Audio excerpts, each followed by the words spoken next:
everyone, and welcome to another video. So today we're hanging out in my laundry room because I'm having an issue with my dryer. So this is a pretty common Samsung dryer. This particular model is the DV331AE, but this type of issue that I'm going to talk about happens with a lot of electric dryers. So the problem is that this is just plain old not getting hot.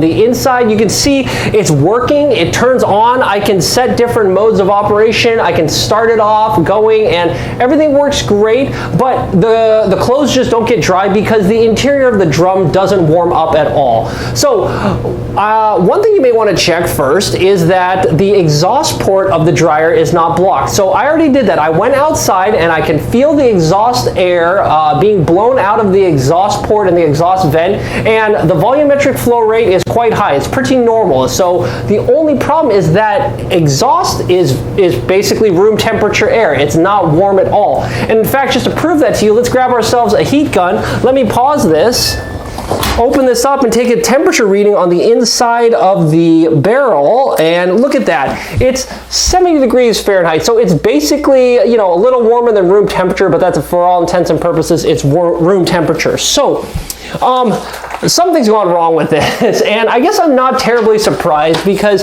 you can look here. Again, this is my dryer.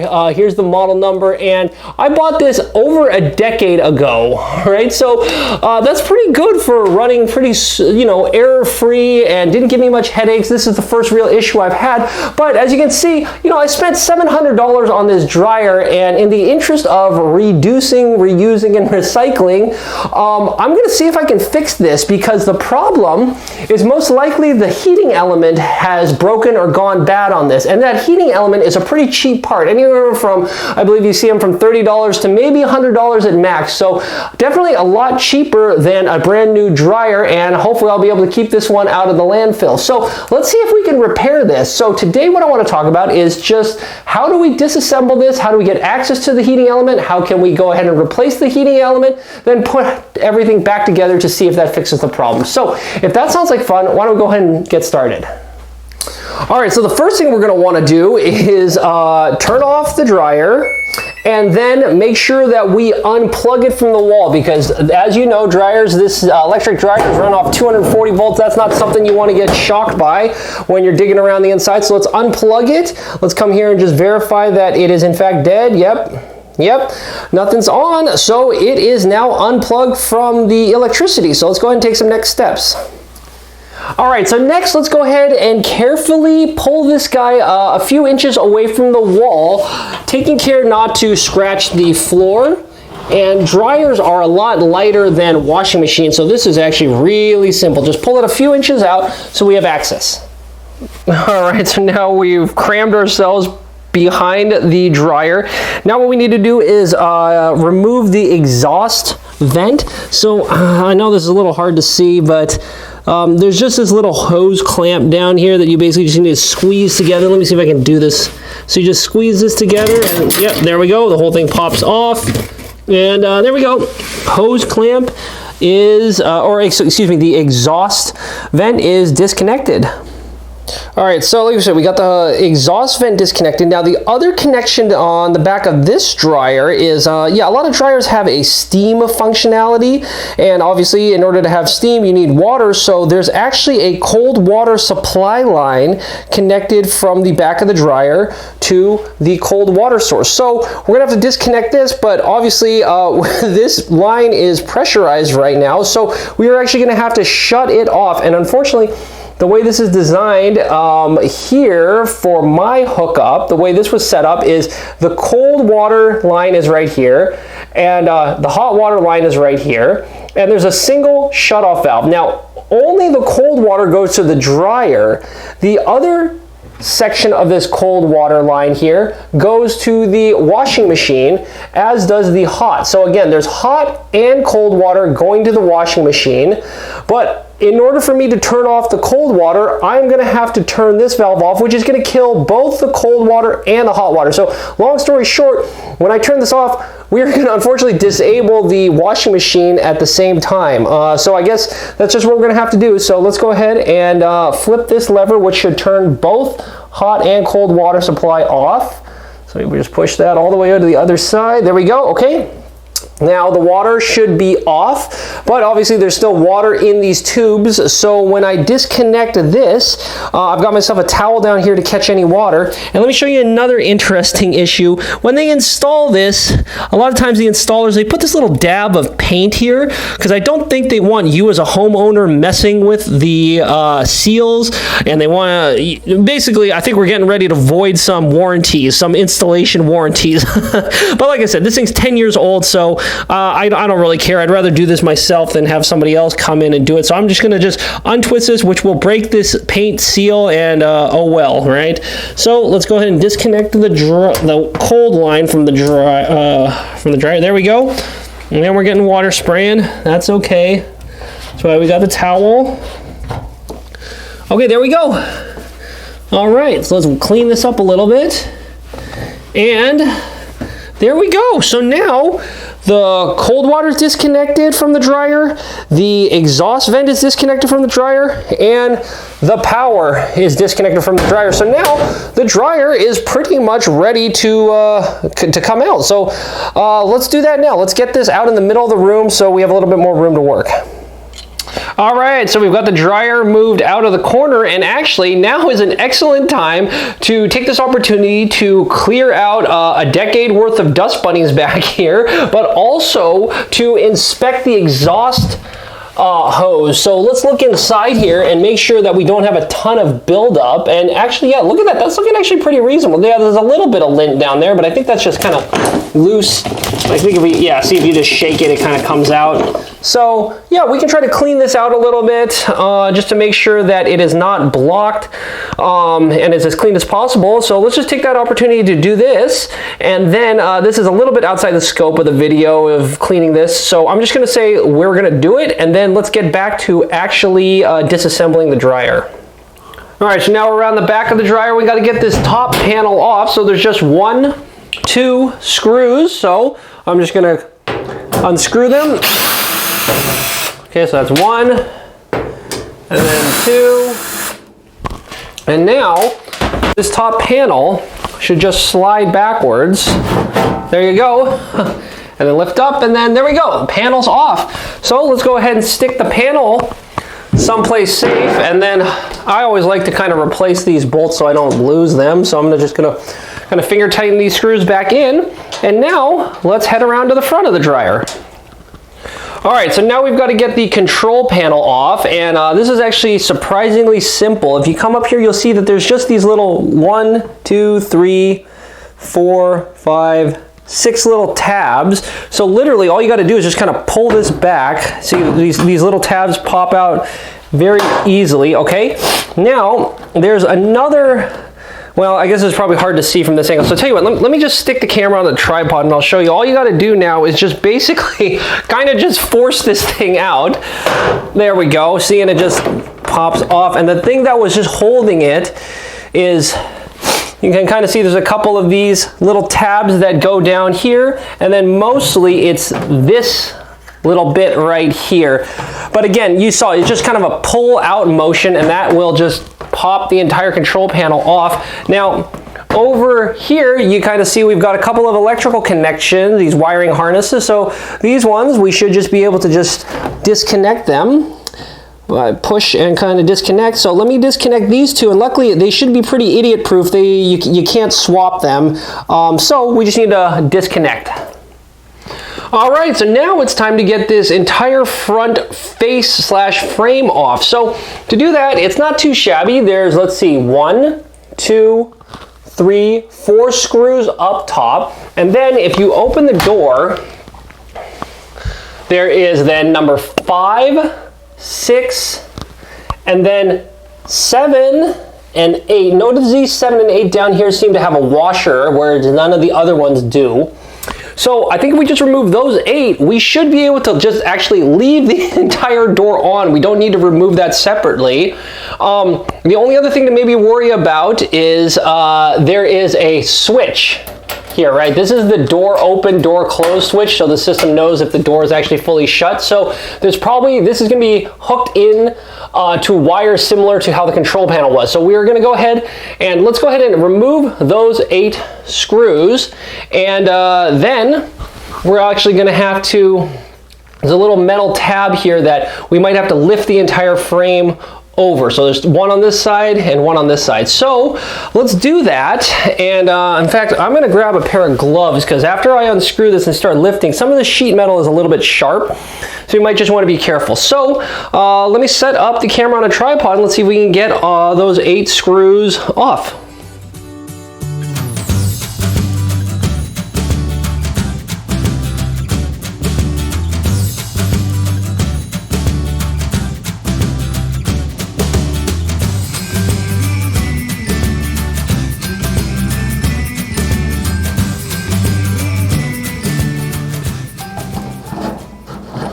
Okay, so it looks like this whole thing is going to come off. So now all we got to do is just tilt it out a little bit, and then you just pick it straight up. And there it goes, it comes off. And then we've got the door open sensor here, and we just need to unplug it. So similar to how we did the control panel, we just need to unplug door open switch. There it goes. Door open switch is out, and then look at that. The entire frame just comes right off.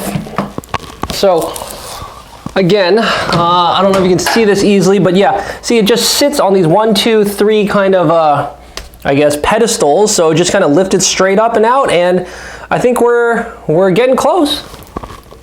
All right, so I was actually in the process of putting the screws back in their holes so I don't lose them, and then I just realized from inspecting this that these 2 screws right here near the door open, these actually were not holding the frame into the dryer. So actually there's only 6 screws you need to take out. So you could have left this one and this one in.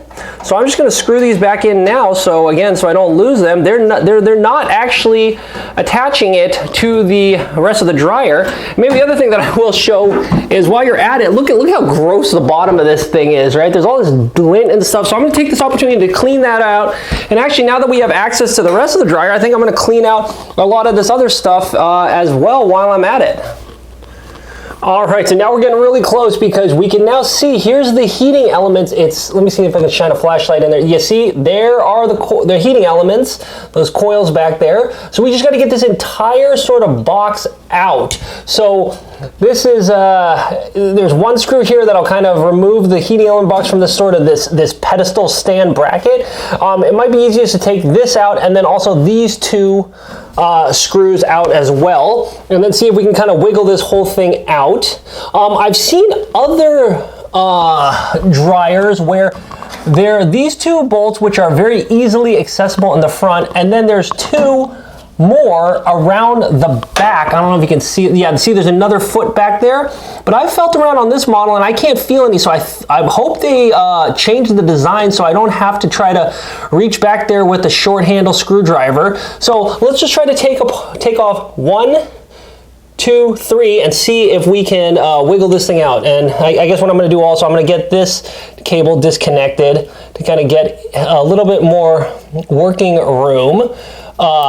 So let me just disconnect there. Okay, let me get this out of the way. Okay, let me tuck him up. Okay, there we go. Now we've got a nice place to work. Let me go ahead and set this up on a tripod. And now let's see if we can just get these out. So let's take off one up top here. Okay, there's one. Okay, and now let's get these 2 down here off. Okay, 2, and then this last one comes out pretty easily. Okay, there we go. Okay, now I think it's going to be a test to see if we can wiggle this guy out. All right, so I figured out how to take this off easily, and it's actually simpler than you would think. I guess I'm just being a little bit dense. So the first thing you want to do is take this heating element box, and you can take it, kind of lift it straight up, and it will come off of this pedestal. And then if you pull it forward, it should disengage, and now it can kind of rotate. Okay, so now I'm just going to kind of rotate it to the side, and now you take this pedestal, you pull the front straight up, this will come out of this tab. I know you can't really see it too easily, but now all you got to do is just pull this bracket straight out, and yeah, I'll show you. See, it's just got two little feet. These two little feet basically go into these two little slots in the back. So the nice thing about this model is that there are no screws on the back side of this bracket. So there are just screw holes in the front of this bracket, and that's all you need to do to get it off. So now we've got the access to the heating element, and we can kind of rotate this guy and pull him out gently. Come on, let me see if I can get him out. A little bit, okay, there we go. Okay, so now we've got access to the wires on the side. So let me move the camera and we'll take a look at this. All right, so coming off to the side of the heater, you can see now we've got access to pretty much all the wires. So I actually labeled the terminals. So here's 1, 2, and then I tried to label the corresponding wires, 1, 2, then you can kind of see a 3, 4. You know, I also took some pictures of this so I know how to put it back together. So there's basically 6 wires connected to 3 components here. So that's what this looks like right now. So now that I've got everything labeled and documented, I think what we can do is just start taking off the leads from the terminals, and then I think the heater should just come out. So all right, give me a second and I will unplug all these wires. All right, so this took surprisingly more effort than I thought it would. These blade connectors were pretty darn tight, so I would recommend grabbing a pair of gloves, and then it just takes a lot of wiggling and force. Just be careful not to damage any of the components as you're trying to remove the wires. All right, so we got them off, and as you can see, they're just these simple, pretty much blade terminals, but it was actually surprisingly difficult to get them off, but with a little bit of wiggling, I think they all came off. So now this entire heating box is just free. Okay, so there we are. Let's go ahead and take this into the other room and clean it up, and then do a little bit of diagnostics on the coil. And I think this is like a thermostat, and maybe that's another thermostat component. But long story short, we got 3 components here that we can look at now. All right, so let's have a look at this guy. Again, you can see there are the resistive coils inside. That's what's inside of it. And again, all this thing is it's effectively, right, it's like an oversized toaster, right? This toaster has resistive coils in it, so when you pass a current through it, those resistive coils inside here heat up, and that's what makes a dryer hot. And actually you can kind of see some evidence of this. See, here's some kind of charred lint. So I'm going to take this opportunity to clean out all this lint inside here, because obviously you don't want combustible material inside here where you've got these hot coils. Now, these coils, if we flip it around to the front, those coils are connected to these 2 leads. So again, like we said, this is basically just a big giant resistor. So what we should do is let's test the resistance across these 2 leads, and we should see some amount of resistance, because like we said, it's just a resistor. So let me go ahead and get my ohm meter right here, and as you can see, I've got it set for measuring resistance. So if I just create a short like that, you see 0 kilo ohms on the meter. So that's great. So now let's go ahead and see what's the resistance across those 2 leads. Whoops, oh, that fell out. Let me try this like that, and I'll touch it down here, and aha, we got a problem, right? That's an open circuit. So that resistor is basically broken somewhere, and that's why we're not getting any heat, right? That heating element, it's an open circuit. We're not getting any current through those resistive coils, so it's just not heating up. So that, I think, is the culprit. Those resistive coils are broken somewhere. While we're at it, we can also take a look at some of these other components. Like, let's look at this component down here. I think this is like the thermostat. And again, if I can get this to stay in with one hand. Okay, let me try it like that. There we go. Okay, there we go. Look at that. So that is not an open circuit, right? There's no resistance here, so this sensor is probably okay. And same thing, let's come down to this one on the far end. Again, I think this is another thermostat component. And yep, there we go. It is not an open circuit. So again, I think we've identified the culprit. It's the resistive coil somewhere inside here have a break. So let's open up this box and we will get those resistive coils out. So it looks like we just need to basically take out 1, 2, 3, 4, 5, 6, 7 of these screws. And I think this whole thing should just kind of come apart. Maybe what we should also probably do is maybe get these sensors off. So let's get this thermostat off. Let's get these two off. That actually looks really simple. In fact, maybe we can just do this on the fly right here. If I had a battery, hold on, let me grab a battery for my drill. Okay, let's get 1, 2, 3, 4. Let's get these components off, okay? There's 1. 2. Oh, and actually, you know what I probably should have done? Whoopsies. Probably should have marked this. Let me grab a Sharpie. Didn't I have a Sharpie here? Yep. Okay, let me grab Sharpie and mark. Let me see. This was item 5 and 6 down here, like such. Okay, will help me orient it. And then this one was 3 to match that 3 and a 4 to match this 4. Okay, great. Now I think I can take this part off. Okay.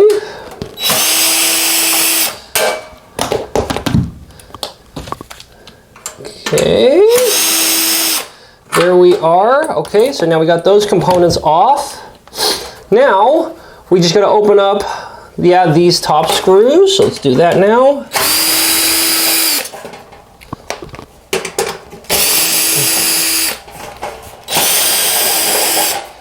All right. There we go, and now I think this thing should probably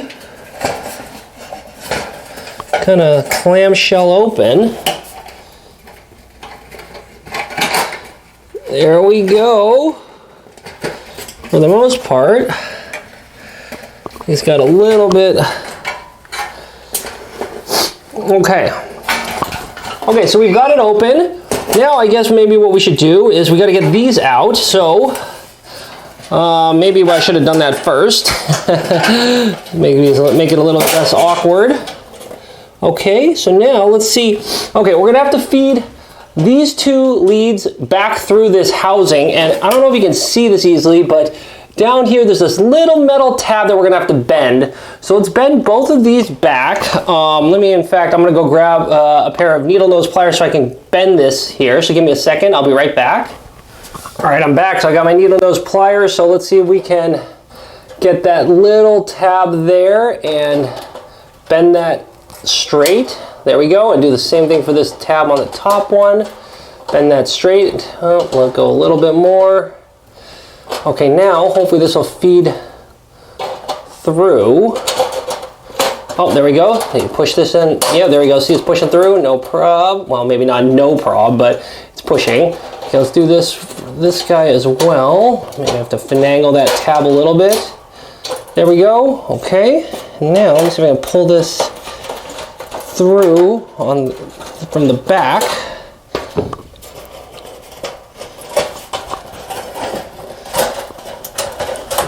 There we go. There's 1, 2. Aha, there we go. Okay, so now I think that's out. So again, let's open this guy up, and now this whole, there we go. Here's the heating element is just coming out. So let's see. Gosh, I wonder if you just look at this, I wonder if we can find oh, look at that. There it is. There's the brake. There's the brake right there. Can you see it? Right here.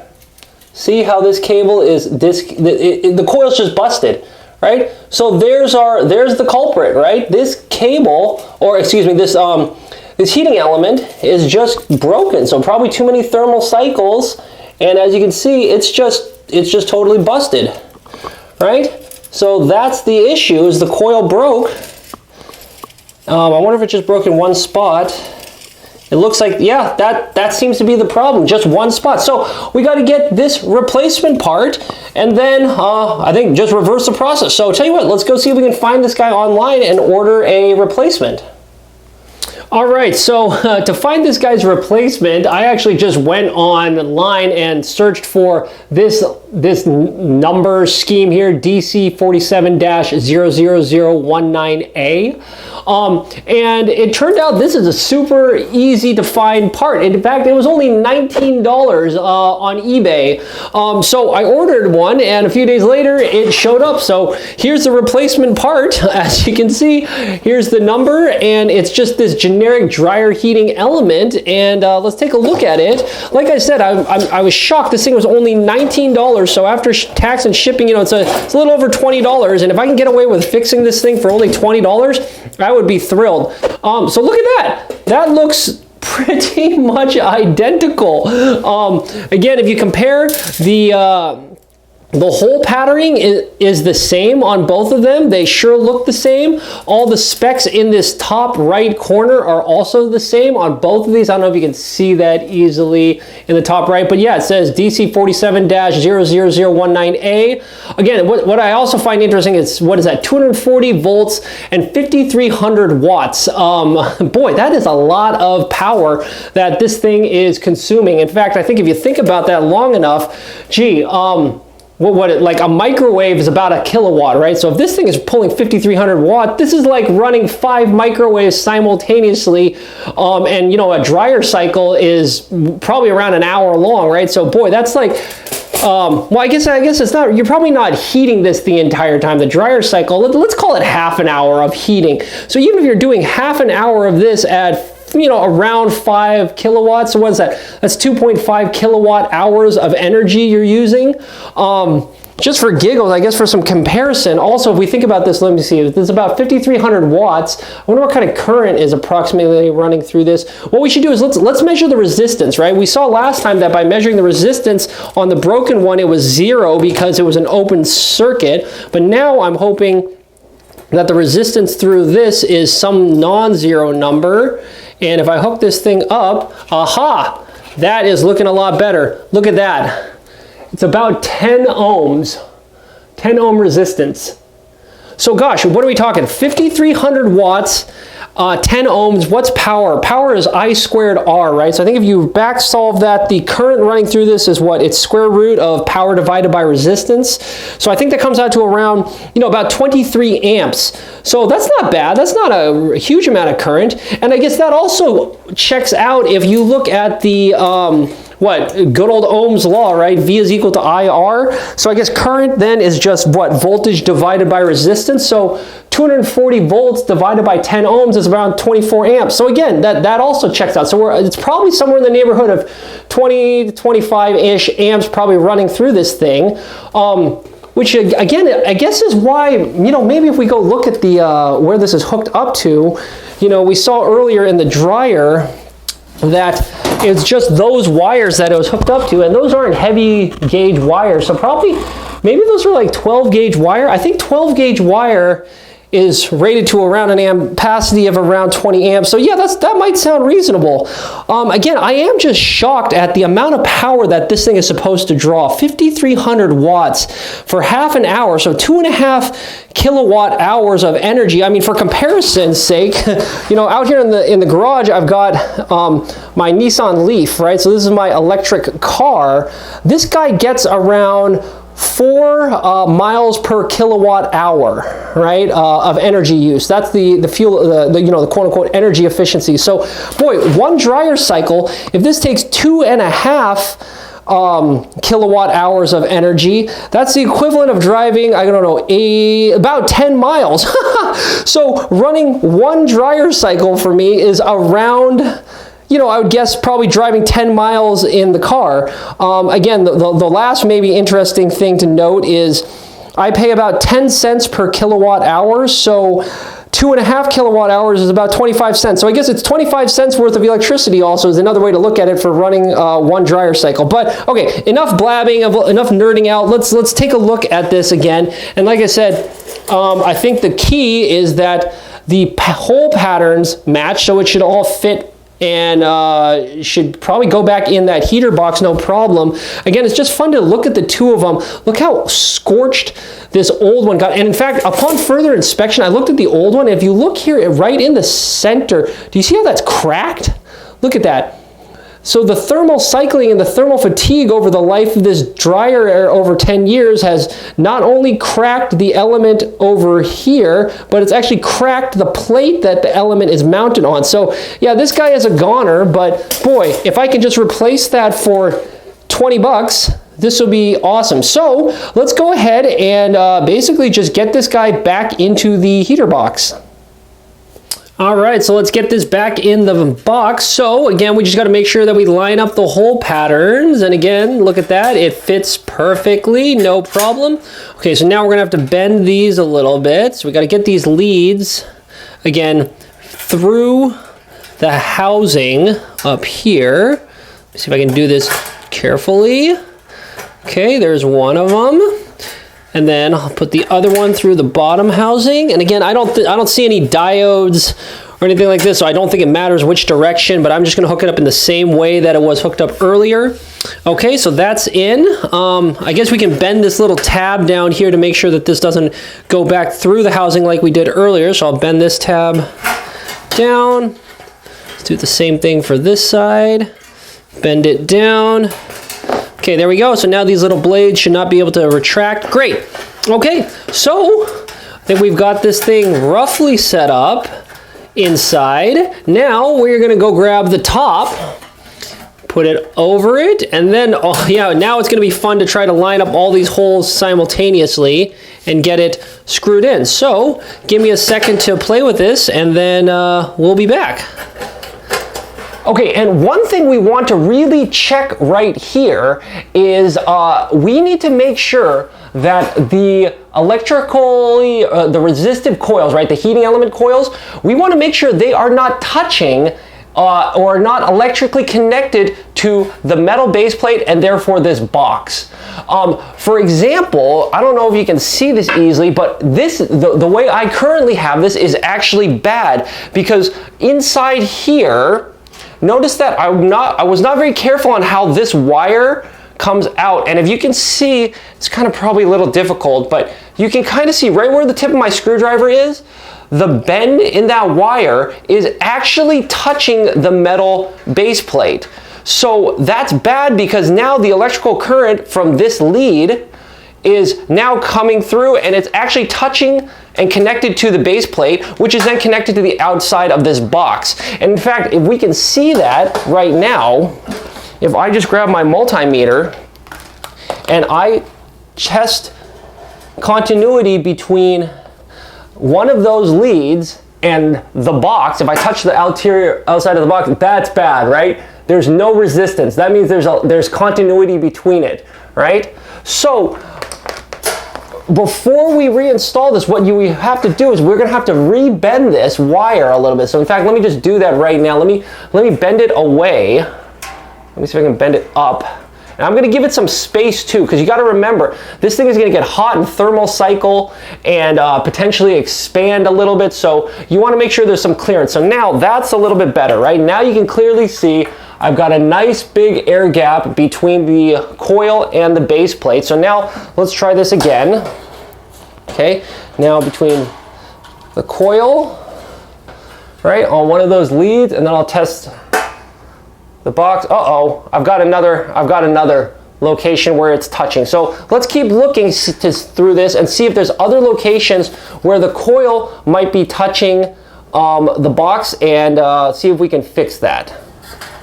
All right, so I had to even open it back up to get a better look at where the contact was being made. And again, here it is. If you look at this, boy, that's kind of silly. I think it must have gotten bent in shipping or something like that, but you can see this coil is coming around and touching that metal part of this bracket. So again, I think we're gonna have to rebend this a little bit and get that out of the way.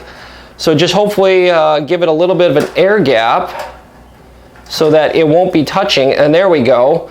That looks a little bit better. Okay, so again, while I guess we have this open, maybe we should go around and check, make sure that, right, the coils are nicely stood up on these ceramic offsets and are not touching the plate anywhere metal. So let's do that. We'll go button it back up and we'll test continuity again.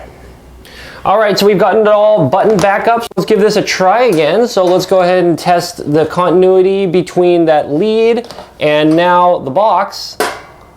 There we go. That's what we're looking for. We are looking for infinite resistance, or basically a open circuit. So the box now is not connected to the lead. And again, just for giggles, we can try it on the other side, but that shouldn't matter. On the other lead, this should also be, yep, overload, infinite open circuit. So great.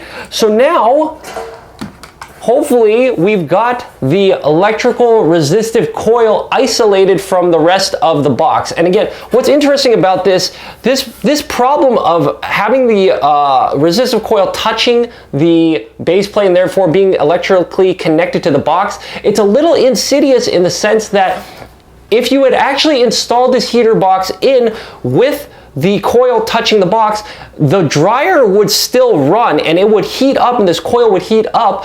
But actually the symptoms, what would happen then is the dryer, at least on my Samsung dryer, it would go ahead and do the cycle and count down, and it would get stuck on 1 minute left in the cycle, and it would just stay like that forever. And in fact, the heater would still be on and it would just be heating.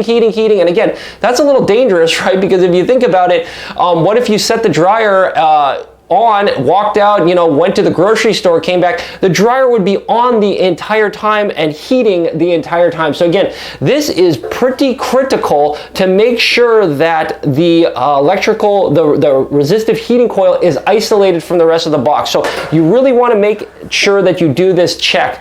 And again, I know what you're thinking. You're like, how did you ever discover this? Well, I made the mistake of installing it with the coil touching the box, and I ran it, and that is exactly what happened to me. I saw that the dryer would count down to 1 minute left and just stay on for the entire time. So long story short, make sure you do this step. Make sure you check that these two leads are not electrically connected to the heater box. Okay, with that being said, I think we can take some next steps.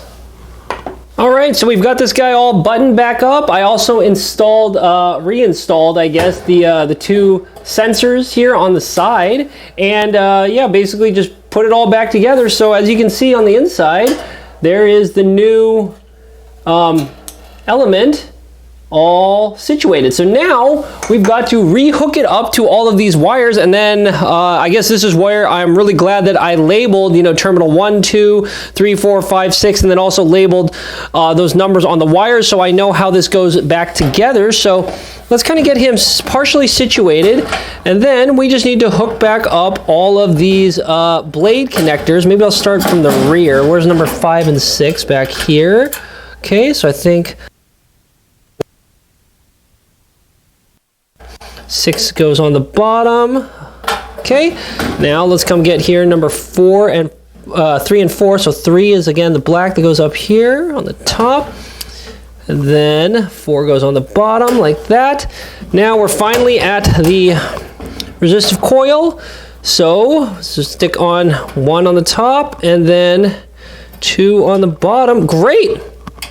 Okay, so I think we're rewired. So now it's time to grab ourselves the pedestal and see if we can get this all back and situated. All right, I can't remember if I showed you this earlier, but the way this is gonna have to go back in is obviously the heating box is gonna have to sit on top of this pedestal, but really the thing that's almost more critical is in the rear. The rear of the heating box, you can kind of see the tab right here where I'm shining the flashlight. That thing has got to go into that exhaust tube, right? That circular exhaust tube. So we're gonna have to try to line this up and then slide it back in, and then get the pedestal installed all at the same time. So it's gonna take a little bit of maneuvering.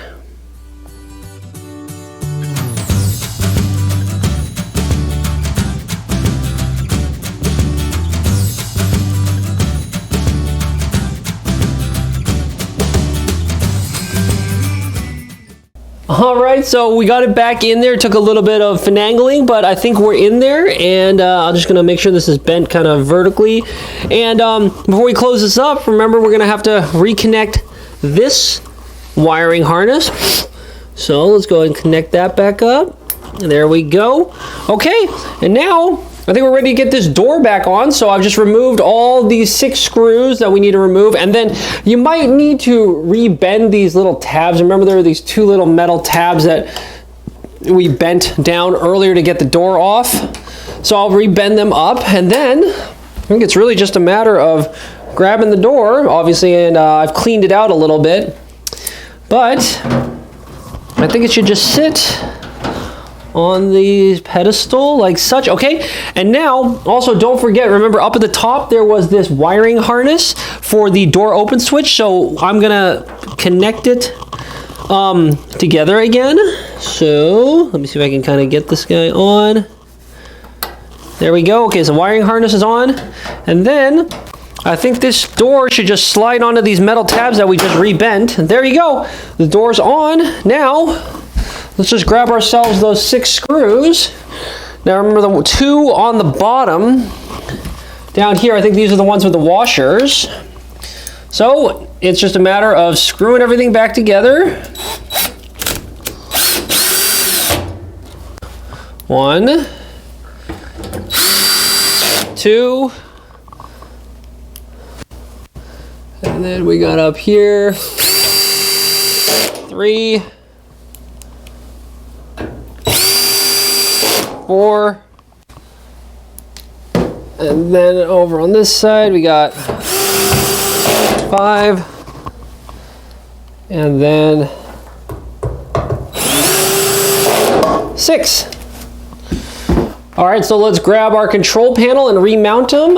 So these little tabs down here on the bottom just slide into these slots on the front of the door. So I'll just kind of get them ready to go like that. Now, before we push this back, let's go ahead and reconnect these 2 wiring harnesses that we removed earlier. Again, hopefully these are pretty idiot proof and you cannot plug them in the wrong way. Okay, there we go, reconnected. Great, and then we just need to push back while kind of feeding the wiring harness through that slot, and then I think the bottom should click, and there, yep. There we go, perfect, and then I'll just grab the camera off the tripod so you can see. Remember that we had on the top these little tabs, so these just need to kind of get pushed in back into place. There we go. Wow, that was actually really easy. Okay, yep. 1, 2, 3, 4, 5, 6. Okay, those are all on. All right, so now let's grab this top panel. And again, this is pretty self-explanatory, right? You got these little, holes on the top. Those are gonna align with those 6 kind of tabs on the front of the control panel. So again, I think you just kind of line this thing up, slide it forward, and I take a little bit of finagling to get in there nice and tight. There we are. Okay, and then I think it was literally, there were just 2 screws in the back here. Yep, look at that, lines up perfectly. 1, 2. Okay. All right, so we've got the dryer scooted back a little bit, so let's rehook up the water. Might be an easy one to do first, so I think this should just screw back on like such. There we go. Okay, and now we'll get the hose, the exhaust hose on. And again, that's, you're just gonna squeeze this hose clamp on and get the pipe on. All right, took a little finagling, but I think I got the exhaust hose hooked up. So now let's go ahead and turn the water back on. There we go. All right, great, it's not dripping. Okay. And then lastly, let's go ahead and plug the whole thing back in. Okay, let's give it a try. All right, so let's test it out and see if it works. So let's see if this thing turns back on. Aha, that sounds great. Yep, this all looks pretty normal. So let's just set it to a normal cycle. And you know what? Let's test this. I'll grab myself a towel and then let's grab a glass of water. Let's dump the water. Let's make this a nice wet soaking towel. There we go. All right, now let's chuck it in and see if this is gonna work. And if we actually come outside to the exhaust vent, we can feel, yes, that's good. That is nice, warm, and ooh, it's moist air, so that's good. So it looks like it's working. The heating element is heating up the air, and the dryer is blowing it through, and it's coming out as expected. And yeah, you can see my huge lint pile because that's where it keeps exhausting from the dryer. So this is working. Let's go back in and see how it does. All right, so it's been running for a while, and ooh, yeah, the door feels warm. So tell you what, let's stop this and pull out the towel, and ooh, look at that, it is dry. In fact, here, let's take a heat reading now and see what it's like in there. That's what we want to see. 158 degrees. So I think we've got it fixed. So yeah, it looks like it was just the heating element. So tell you what, let's run a couple of loads through this in a normal fashion with actual wet laundry, not just a test towel, just to verify that this is still operational. All right, so there you go. We've run a couple of loads through this, and it seems to be working perfectly. So how do you like that, right? Fixing this dryer was a $20 part, right? So if this happens to you and your dryer won't warm up, feel free to try this out. As you saw, you can probably get this repair done in, an hour or two. It really isn't that involved. It's just a couple of screws and a couple of tight spaces. But really, if you're able to just order this part yourself online, that will save you a couple $100 instead of having a repair person come out and try to fix it for you. Do it yourself. And even better, the thing I feel the best about, right, is I saved this old dryer. Instead of throwing it away and getting a new one and putting this in the landfill, I'm able to recover it, right? So I can reuse it for just the cost of a $20 replacement part. So with that being said, I think this is probably a great spot to leave it. I hope you enjoyed the video, and if so, I also hope you'll consider subscribing to the channel. Surprisingly, if you just scroll a little ways down there and click on that subscribe button, it really does help me continue making these videos. And remember, the new videos come out every Monday, so I hope we'll be able to catch you at one of these future discussions, and we'll all learn something new together. So until then, I think I'll sign off. Talk to you later. Bye.